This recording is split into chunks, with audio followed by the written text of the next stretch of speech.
of the world's best tubers practice 3x3. Well, I'm not exactly one of them, but I am ranked 73rd in the world for 3x3 average. So today I'm going to break down to you how I practice 3x3, how I practice for the long term, how I practice in the lead up to competitions, and in general kind of what my practice regimen looks like.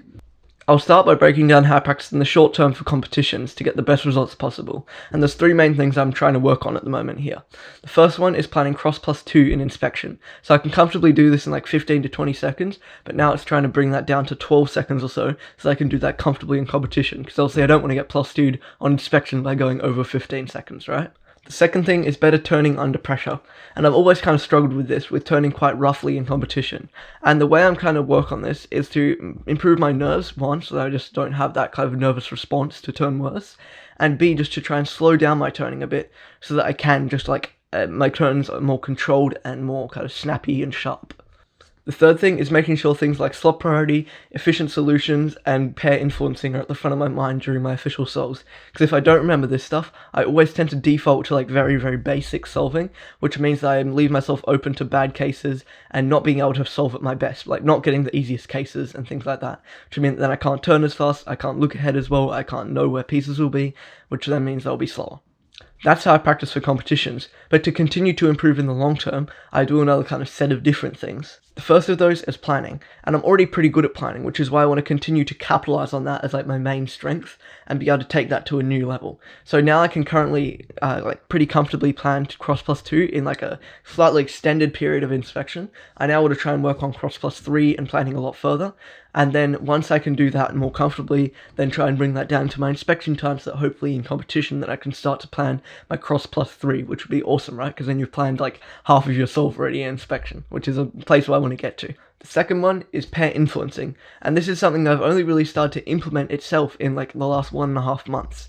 And I want to continue to improve that stuff in my solving to be able to continue to give myself free pairs instead of bad cases or things like that, and just kind of generally improve the cases that I get, which then allow me to turn faster, solve better slots, have less blind spots, and then just be able to have a faster solve. The third thing is TPS, and this is kind of following along with the same theme of the last two, which is basically just trying to execute my solutions faster so that I can have a faster solve in total. Because if I can already plan my first 3 pairs and then influence the last one to become a really easy pair, then it's basically just executing that solution really fast to have a really fast solve time. The fourth thing is ZB, and I currently only know about 80% of T, and I want to continue to learn the rest of T, then U, and then probably L as well, to continue to build my ZB knowledge, so that when I get one of those cases, I can shave some time off of my solves to hopefully make them faster. The fifth and final thing that I'm trying to work on in terms of long-term practice is to improve my X-crossing by doing them from different angles. So not necessarily solving more pieces, but just solving them from a different angle. And the reason why this is important is because solving an X-cross is great, you've got a pair solved, but it kind of hinders your look ahead to some extent if it's solved into your front right or your front left slot, right? So I always try and prioritize my back left and back right slots for my X-crosses to go into, so I have a much nicer time solving the rest of my F2L. And that's how I'm practicing in the short and long term, but then how am I actually practicing this stuff? Well, now I'll go over my practice plan so you can get an idea of how I actually do this stuff. So it's kind of a breakdown of my practice schedule. So I split everything up into untimed solves and timed solves.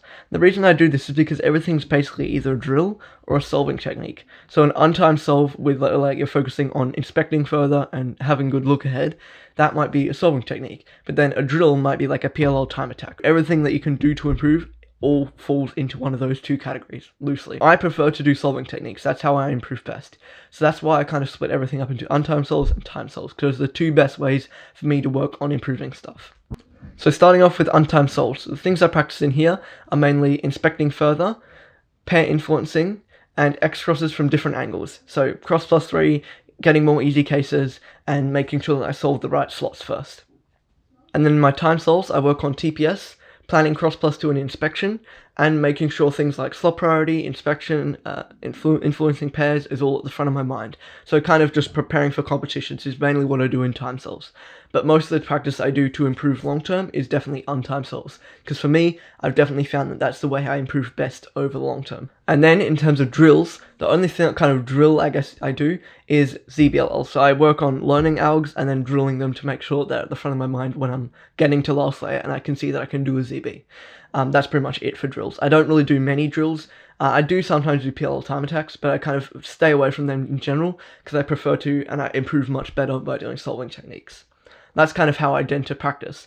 In terms of amounts, generally I'll do probably around 50 untimed solves each day, and then probably anywhere from like 50 to 100 time solves a day. And the way, and I do more time solves, but that's mainly, especially at the moment, because I'm leading up to OzNats. I need to make sure all this stuff is getting like drilled into my mind to make sure it's really solid, and then I'm still making sure I'm doing my untimed solves to improve in the long term. So that's basically how I'm practicing for OzNats, and let me know how you are in the comments. Thanks for watching, leave a like and subscribe, and I'll see you in the next video. See ya.